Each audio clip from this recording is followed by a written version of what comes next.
Shalom, selamat malam, salam sejahtera bagi kita semua dalam Yesus Kristus Tuhan kita. Kita bersyukur masih diberikan kesempatan untuk kembali bersekutu dan menikmati kebenaran dari firman Tuhan. Pada malam hari khususnya kita diberikan waktu, kelegaan dan kesempatan. Baik, sebelum kita membaca firman Tuhan, kita tunduk kepala dan berdoa.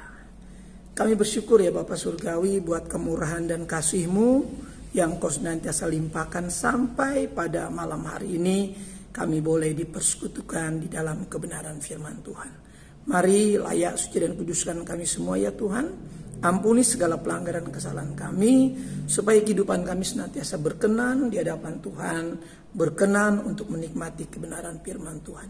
Berkati kami semua malam hari ini dengan damai sejahtera sukacita dari firman-Mu yang kudus ini Tuhan.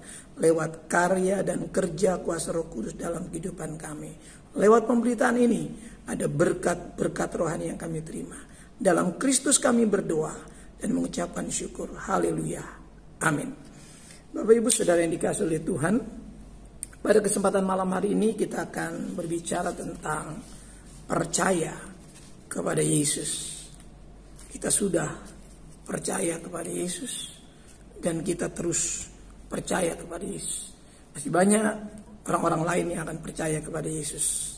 Pada kesempatan malam hari ini kita akan melihat satu kisah di dalam Kisah Para Rasul 16 ayat 31. Kisah ini terjadi di penjara Filipi ketika Rasul Paulus dan Silas dipenjarakan di sana.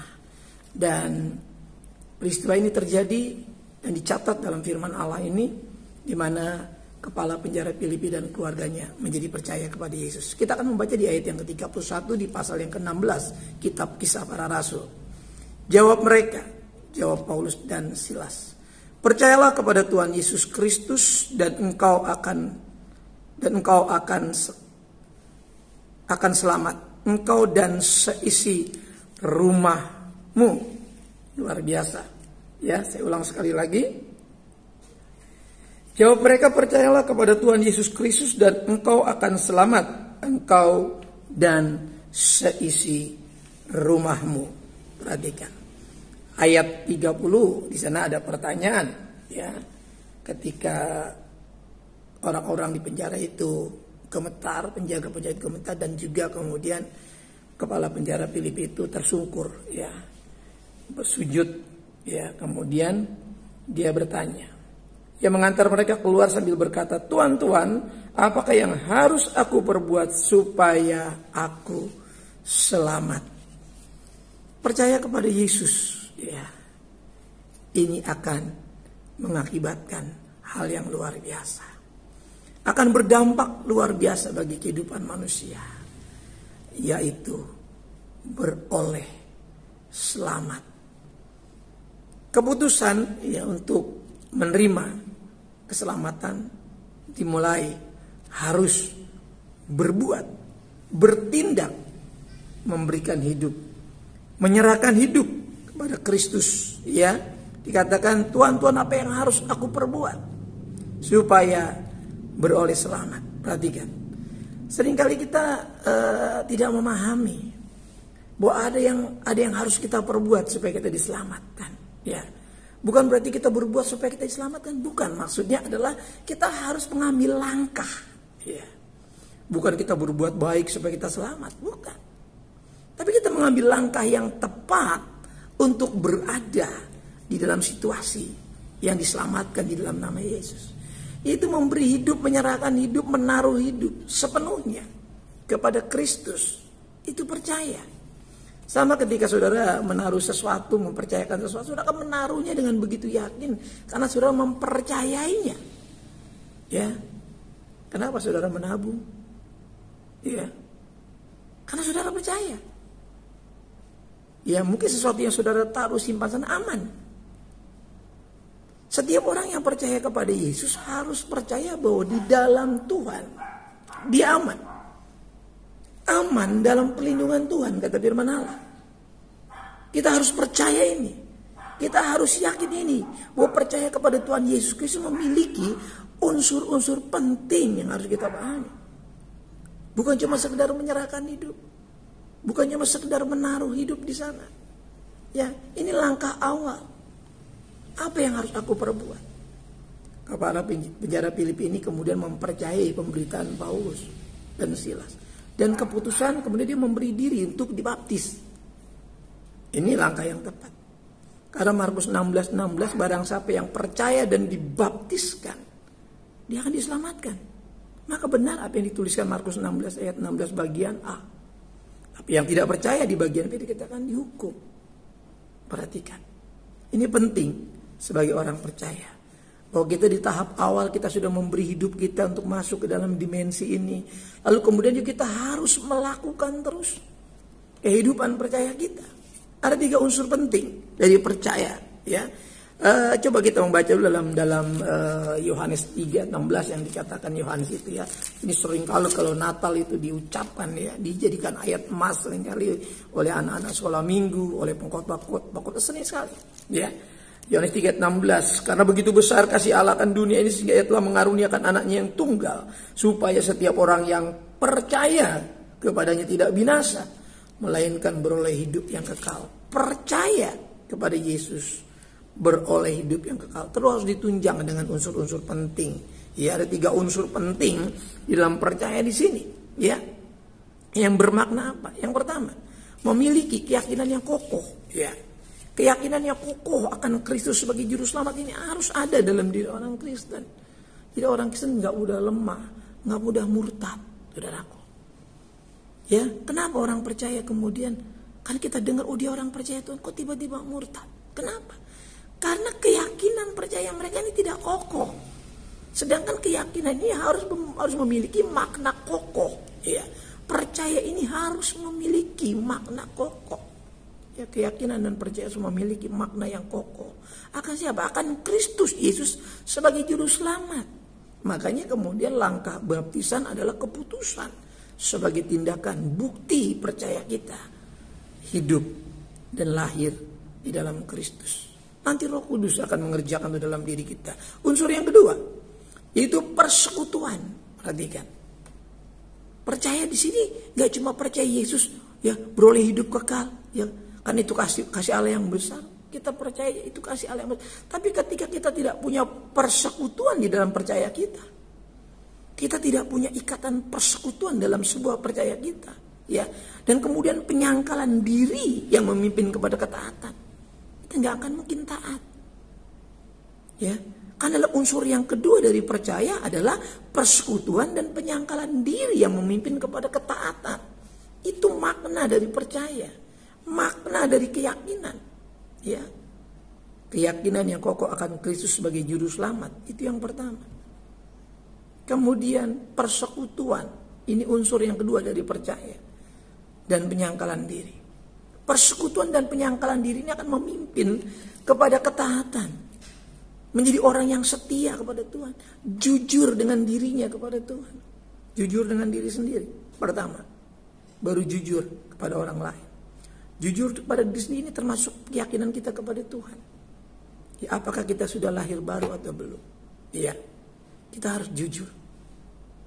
Maka apa yang keluar dari kehidupan kita sebagai bukti dari apa yang kita yakini. Ini kejujuran. Kita nggak bisa kemudian berpura-pura dalam kepercayaan kita. Maka yang keluar tidak akan asli dalam diri kita. Yang keluar pasti kepalsuan, bukan kejujuran. Nah, yang ketiga, unsur yang ketiga dari percaya ini adalah percaya penuh akan janji hidup di dalam dan melalui Yesus Kristus. Ini percaya penuh akan janji bahwa hidup yang baru ini adalah hidup nantinya akan sampai kepada kehidupan yang kekal melalui Yesus Kristus. Sampainya kepada kehidupan yang kekal, yang abadi, yang ilahi, yang sorgawi, itu melalui Yesus Kristus. Tidak ada cara lain. Maka kita harus berkarakter di dalam Kristus. Memiliki sifat-sifat keberadaan Kristus yang saya katakan. Keberadaan Kristus, saudaraku. Kalau tidak, maka binasa itu juga tidak bisa dipungkiri. Ketidakpercayaan.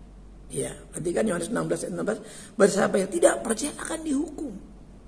Kebinasaan. Perhatikan. Tuhan itu Tuhan yang mengasihi. Tapi Tuhan yang kita kenal dalam nama Tuhan yang adil. Karena dia setia, dia juga adil. Perhatikan, dia pasti genapi janjinya. Dan dia juga akan menyatakan keadilannya kepada siapa yang berhak. Dia nyatakan itu. Jadi kita nggak perlu kemudian iri. Ya, kita nggak kemudian merasa kok nggak adil. Tidak, Tuhan adil. Dia setia akan janjinya. Dia adil dalam perkara-perkara yang dia putuskan. Binasa itu pasti. Kalau kita tidak percaya sungguh-sungguh, memiliki keyakinan, memiliki persekutuan, memiliki percaya yang penuh akan janji Tuhan, binasa itu juga akan terjadi. Maka kita penting memiliki 3 unsur dalam percaya ini. Ya, apa yang dikatakan tadi, percaya kepada Yesus sebagai Tuhan dan engkau akan selamat, engkau dan seisi rumahmu. Satu orang percaya kepada Tuhan, seisi rumah tangganya dimungkinkan percaya. Ya, lewat satu orang yang menjadi kesaksian. Tapi bukan bergantung, satu keluarga itu bergantung pada satu orang yang setia. Tidak. Artinya apa? Satu orang percaya seisi rumah tangga diselamatkan. Bahwa efek dari satu orang yang percaya akan menularkan kepercayaan yang lain. Teladan hidup yang suci, teladan hidup yang baik, teladan hidup yang benar itu akan menular. Sama sepertinya kehidupan buruk juga bisa menular. Kehidupan percaya yang beriman sungguh-sungguh, taat, percaya janji Tuhan, yakin, punya persekutuan dan penyangkalan diri. Ini akan berdampak dalam isi rumah tangga. Seisi rumah tangga akan menjadi percaya. Sama seperti dia percaya. Mari kita pahami hal ini. Mari kita ikuti teladan firman Tuhan ini. Matius 10 ayat yang ke-28. Injil Matius pasal 10 ayat yang ke-28. Dan janganlah kamu takut kepada mereka yang dapat membunuh tubuh, tetapi yang tidak berkuasa membunuh jiwa. Perhatikan. Takutlah terutama kepada Dia yang berkuasa, Yesus Kristus, yang membinasakan baik jiwa maupun tubuh di dalam neraka.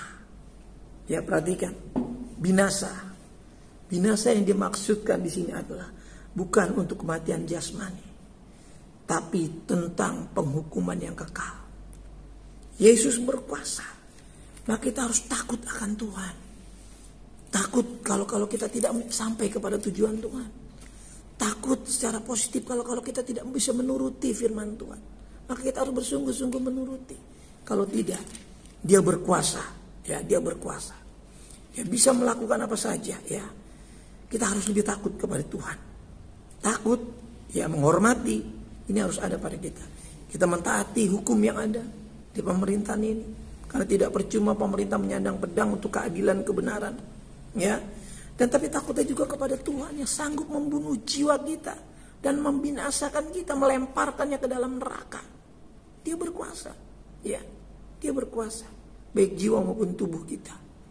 Dia bisa lempar ke dalam neraka. Tapi jika kita ada di dalam Dia, taat dan percaya, setia kepada Dia, saya percaya Tuhan adalah Tuhan yang mengasihi kita. Dia akan terus menjaga kita.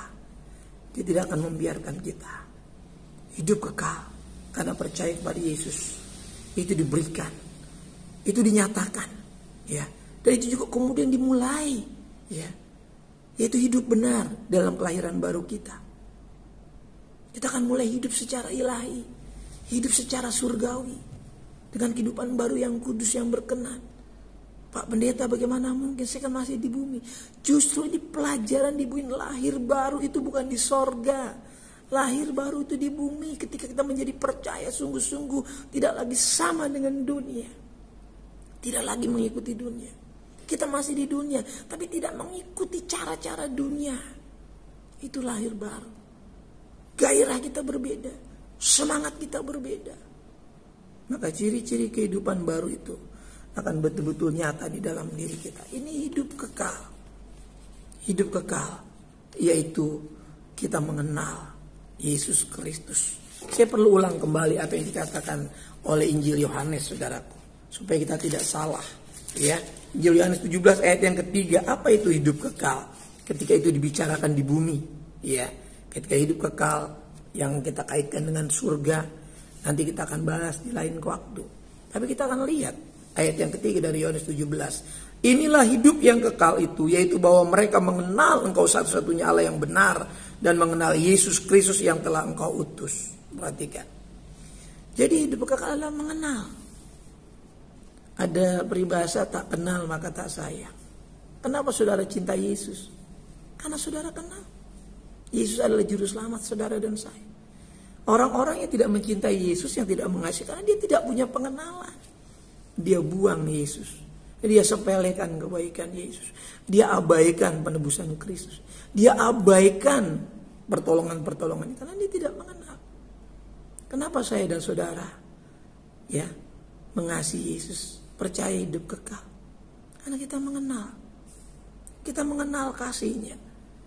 Hidup kekal adalah pengenalan yang benar, bahwa Yesus Kristus adalah satu-satunya Allah yang benar. Bapa di surga yang telah menghadirkan Kristus. Saya percaya Yesus Kristus adalah Tuhan kita. Orang lain silakan gak percaya. Itu bukan urusan saya. Tapi kalau sampai orang percaya Yesus, bilang percaya tapi gak mengenal Yesus, dan gak sungguh-sungguh percaya bahwa Yesus adalah Tuhan yang benar, saya perlu garis bawahi hal ini. Kita harus betul-betul yakin bahwa hidup kekal adalah kita mulai dengan mengenal Yesus. Kenapa? Karena supaya waktu kita hidup kekal di surga, datang kepada Bapa, menghadap Yesus Tuhan, waktu kita mati, kita tutup mata, ternyata dari pengenalan itu kita akan dikenal. Kenapa kita dikenal? Karena kita punya pengenalan. Ketika seseorang saling kenal, itu enak saudaraku. Tapi kalau saya berbicara, wah saya kenal si A, tapi si A gak kenal saya sedih saudaraku. Saya merasa sok tahu. Merasa kenal tapi orang itu gak kenal saya kan malu saudara.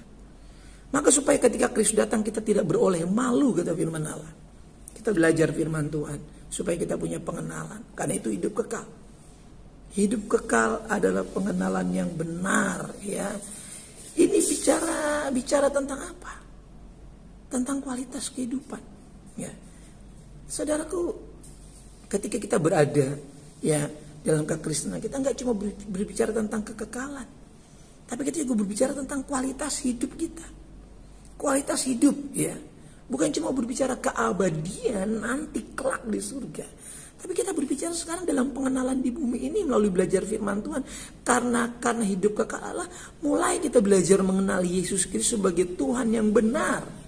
Dari firman yang benar ini, artinya bahwa sifat-sifat hidup ilahi harus kita mulai akses, supaya menjadi milik kita, dalam diri kita, dalam manusia baru kita ini yang masih menggunakan tubuh ini sudah memiliki sifat-sifat hidup yang ilahi. Ini percaya kepada Yesus.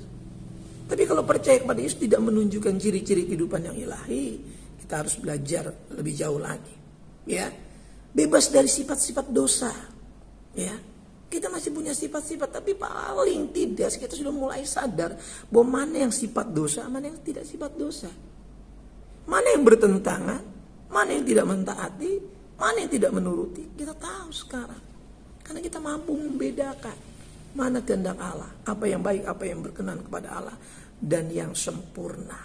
Kemudian bisa memungkinkan kita untuk mengenal Tuhan lebih dalam lagi. Di dalam hidup kekal itulah kita nanti bisa mengenal. Kita bisa berhadapan muka dengan muka. Sampai kepada tujuan akhir. Yaitu jumpa dengan Tuhan di dalam kemuliaan. Ini hasil dari kehidupan percaya. Kiranya Tuhan menolong kita semua. Tuhan memberkati kita semua. Kita tunduk kepala. Terpujilah Engkau Tuhan, firman kebenaran. Malam hari ini kami sudah diizinkan belajar.